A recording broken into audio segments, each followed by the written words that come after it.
Well, the reason it's important is that pretty much every transaction that in gross domestic product is settled in bank credit. I mean, at the retail end, there's a little bit, and even less nowadays, actually settled in central bank credit, which is banknotes and loose change. But really, for all intents and purposes, GDP is totally settled in bank credit. So obviously, if you expand the quantity of bank credit, GDP goes up.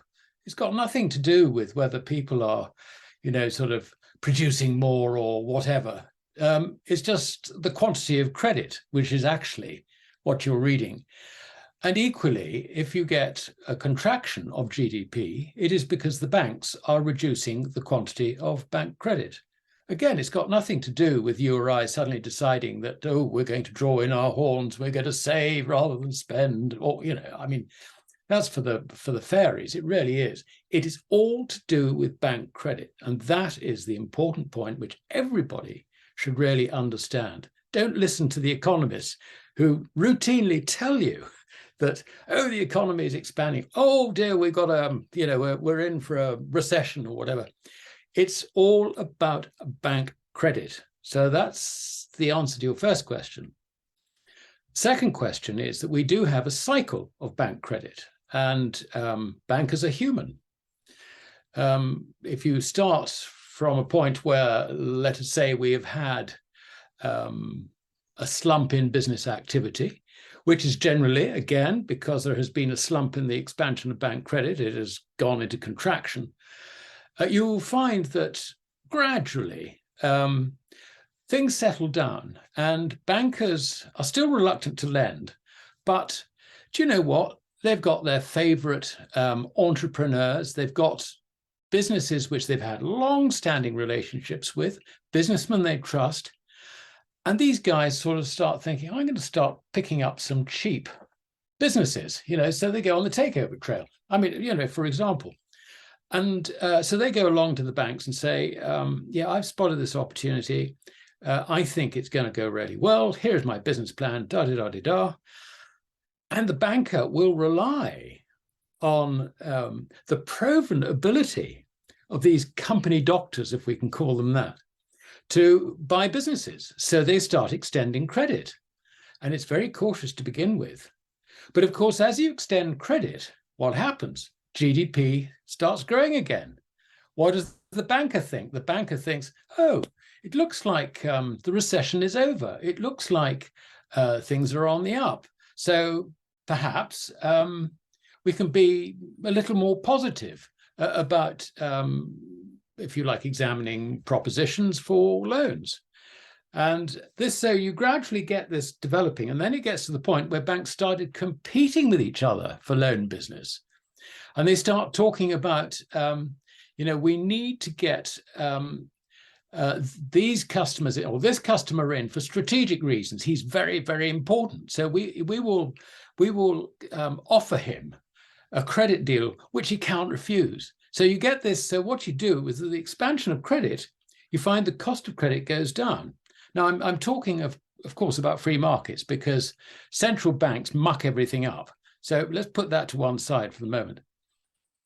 Then what happens is that the expansion of credit going into the general economy obviously creates excess demand because people don't understand what's going on. They see that things are improved. They see that there's demand for this, demand for that.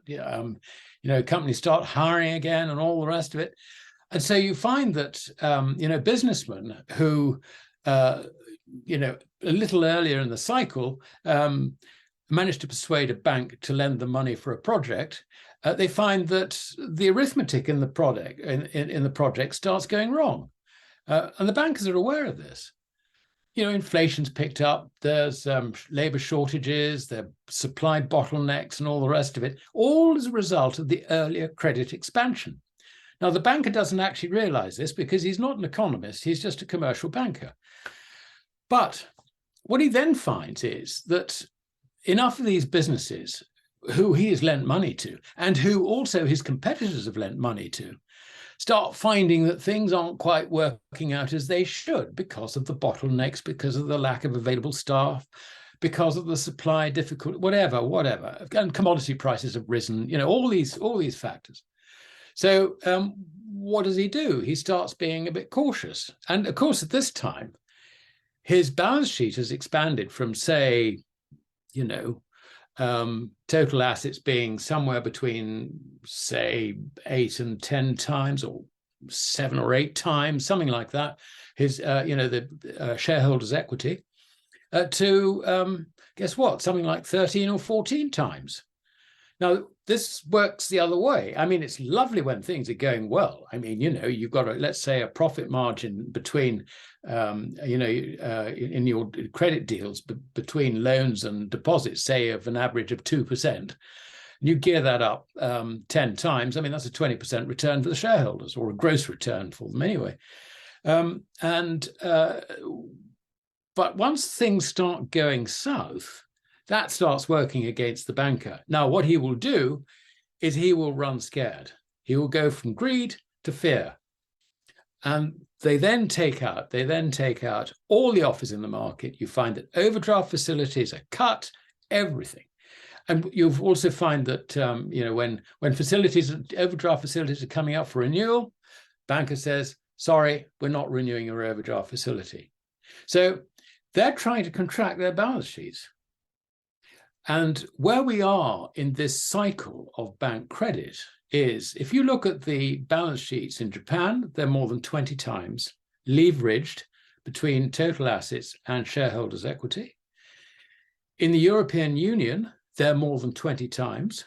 I mean, these are record levels. And the reason they got there was by reducing interest rates to negative figures. It just compressed the lending margins so tightly that in order to maintain profitability, the banks just had to lever up their balance sheets in order to do that. And now, of course, they've got themselves abandoned in a situation where interest rates are rising, and it's a rise that's only just started. I'm not saying it's going to immediately go to 10% or whatever, but this process of rising interest rates is early in the game, and the bankers can see this. Now, what the hell do? They know that they're about to collapse the whole thing. But I tell you what, last one to reduce his balance sheet is a sissy, and that is the problem which we now face.